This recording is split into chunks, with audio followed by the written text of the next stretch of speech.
वित्त मंत्री निर्मला सीतारमण ने आज लोकसभा में बजट पेश किया है और उस बजट में सभी वर्गों को साधने की कोशिश भी की गई है।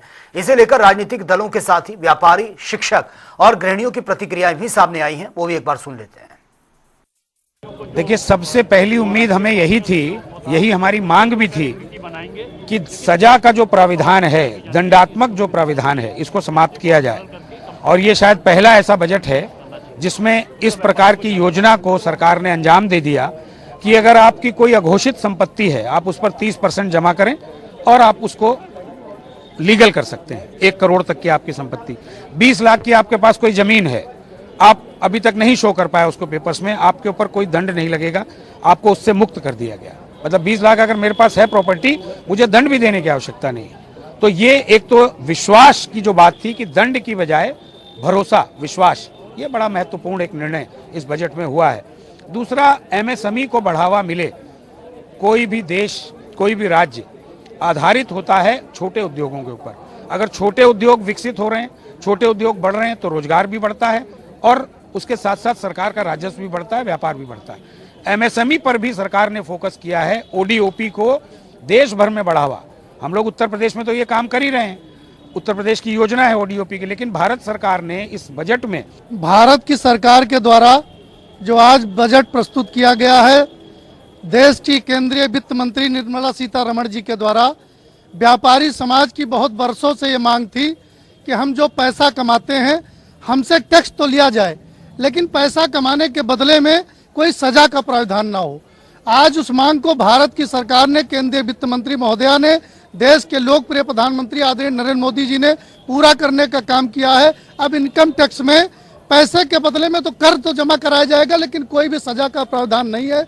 आज जो समाप्त कर दिया गया है वो बरसों पुरानी मांग थी व्यापारी समाज की। इसलिए पूरे बजट का जो आज प्रस्तुत किया गया है, पूरा व्यापारी समाज उसका स्वागत करता है। आदरणीय प्रधानमंत्री श्री नरेंद्र मोदी जी का स्वागत करता है, केंद्रीय वित्त मंत्री महोदया का स्वागत करता है और सभी व्यापारी प्रसन्न है। इनकम टैक्स में जो आज छूट दी गई है, चाहे वो बड़े बड़े इंडस्ट्री लगाने के लिए, चाहे एमएसएमई के उद्योग को लगाने के लिए, या सबसे बड़ा जो सजा का प्रावधान खत्म किया गया है, वो बहुत ही स्वागत योग्य है। हम सभी लोग इस बजट का स्वागत करते हैं। जी, शिक्षा जगत पे तो बजट से हमें उम्मीदें थी और उस पर लगभग वो पूरा भी हुआ।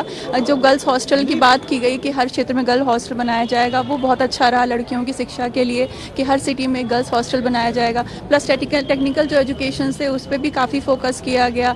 जो फार्मेसी की हम बात करें तो आयुर्वेद पे काफ़ी फोकस किया गया। कोविड के बाद से आयुर्वेद पे काफ़ी, हमारा खुद का फार्मेसी भी है, तो हमने लगता है कि आयुर्वेद पे काम किया गया, तो अच्छा था। टेक्निकल एजुकेशन पे भी किया गया और जो प्रोफेशनल एजुकेशन से उस पे भी किया गया। यानी शिक्षक खुश हैं?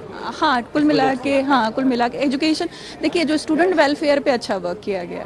थोड़ा सा एम्प्लॉय वर्क पे भी फोकस किया जाता तो अच्छा रहता। आम महिलाओं के लिए देखिए, जो एमएसएमई क्षेत्र है वो अक्सर कर जो है लघु कुटीर उद्योग से संबंधित है और इस महिलाओं में समझिए कि 90% जो है महिलाएं ही इसको जो है संचालित करती हैं और इसमें बहुत ही व्यापक जो है वो संसाधन उपलब्ध कराने की बात कही गई है, उस पर छूट देने की बात कही गई है और हर जिले में जो महिला छात्रावास की व्यवस्था की गई है। तो जाहिर है जब शिक्षा का स्तर बढ़ेगा तो हर क्षेत्र में हम बेहतर करेंगे, तो अपने आप में बहुत ही अच्छा रहा है। साथ ही जो इलेक्ट्रॉनिक्स उपकरण है जैसे ओवन वगैरह है, वो हम महिलाओं के किचन से संबंधित है, तो ये भी बहुत ही अच्छा रहा। और सबसे बड़ी बात की मतलब एक महिला 9वीं बार विश्व की चौथी अर्थव्यवस्था, सबसे बड़ी अर्थव्यवस्था का बजट पेश कर रही है, वह भी अपने आप में महिलाओं को गौरवान्वित करने वाला है।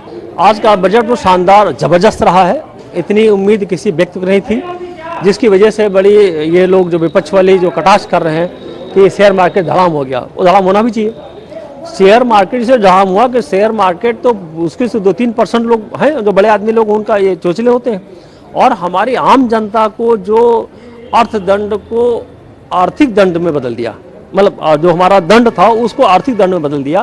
तो आम जनता को अब कोई अधिकारी डरा नहीं सकता, तुमको हम ये धारा लगा के जेल बंद कर देंगे। अब कल्पना करिए कि हमारे करोड़ों जो करदाता है, जो माननीय करदाता है, उन जो सम्मानित करदाता को एक बड़ी छूट मिल गई कि अब हमको कोई जेल नहीं भेज सकता है। अर्थदंड दे करके हम कहीं ना कहीं अपने को सुरक्षित कर सकते हैं। दूसरा, आपने सुना होगा कि हमारी महिलाओं के लिए विशेष करके पूरे देश में जितने जिले हैं उतने छात्रावास बनेंगे। हमारी महिलाओं के लिए सी मार्ट बनाया जा रहा है। तो देखिए, वित्त मंत्री निर्मला सीतारमण ने आज लोकसभा में बजट पेश किया है और लगातार रिएक्शन भी सामने आ रहे हैं। सभी वर्गों को साधने की कोशिश इस बजट से की गई है और तमाम जो रिएक्शन सामने आए हैं एक बार वो सुन लेते हैं। देखो, उम्मीद बहुत थी, गांव के लोग बिल्कुल आंख गड़ाए देख रहे थे कि भाई बजट में कुछ न कुछ आवेगा। कर्जे की ज्यादा बात करी, कुछ फसलों पर भी बात करी, जो हिल स्टेट है उनको जोड़ने की जरूर बात करी है।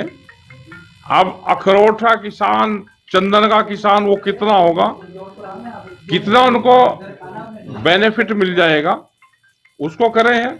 लेकिन कर्जे की बात ज्यादा करी, फसलों के एमएसपी गारंटी कानून पे बात नहीं हुई। जो सम्मान निधि थी उसको बढ़ाने की उम्मीद थी कि किसानों को वो बढ़ेगा। किसान सम्मान निधि के 12,000 रुपए तो हो जाना चाहिए दुगुना, तो वो नहीं बढ़ा, वो का वही है। दूसरी फसलों पर इन्होंने जरूर बात करी कि उसको बढ़ा जाए, लेकिन उसकी मार्केट कहां होगी। दिल्ली के कागजों में तो ये बढ़िया लगेगा, लेकिन धरातल पर कितना आएगा।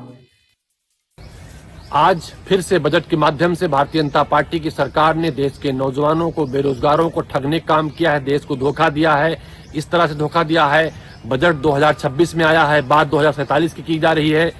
ये दर्शाता है तुम्हारा बजट फिर एक बार जुमलेबाजी है, तुम्हारे भाषण की तरह ये चुनावी है। इसके आंकड़े फिर से झूठे हैं और दावा पूरी तरह किताबी है। ये प्रमाण इस बात के हैं, जिस तरह से निफ्टी में गिरावट आई है, शेयर मार्केट में गिरावट आई है, पूरा शेयर मार्केट धड़ाम से गिर गया है, सेंसेक्स गिर गया है, तो दिखाता है जिस तरह से भारतीय जनता पार्टी ने पहले भी अपने बजट में कई सैकड़ों मेडिकल कॉलेज घोषणा की थी, लेकिन कई वर्षों से दरभंगा में मेडिकल कॉलेज खोदने से नहीं मिल रहा है। भारत में जो दुनिया की रैंकिंग हुई उसमें भारत ने मानव विकास के रूप में 130वां स्थान प्राप्त किया। स्वास्थ्य सूचकांक में भारत ने 116वां स्थान प्राप्त किया। भारत ने जिस तरह से बेरोजगारी बढ़ी है, भारतीय जनता पार्टी सरकार आने के बाद सारे रिकॉर्ड तोड़ गए हैं। महंगाई हमेशा की तरह कई दोगुनी रफ्तार से बढ़ी है। डॉलर शतक मारने को बेकरार है। इस शाम की चर्चा इसलिए की गई है कि वहां चुनाव है, चुनाव में इन्हीं बजट को वहां भाषण के रूप में दिया जाएगा, बाद में धरातल पर कुछ नहीं आएगा। उत्तर प्रदेश को लेकर भारतीय जनता पार्टी सरकार ने कुछ ट्रिपल आईटी और फूड पार्क की बात की है। उन्हें याद होना चाहिए कि ही भारतीय जनता पार्टी सरकार थी। अमेठी में ट्रिपल आईटी बंद कराने का काम भारतीय जनता पार्टी सरकार ने किया था, फूड पार्क छीनने का काम भारतीय जनता पार्टी सरकार ने किया था। मुझे लगता है फिर से एक बार भारतीय जनता पार्टी सरकार ने देश को धोखा दिया है।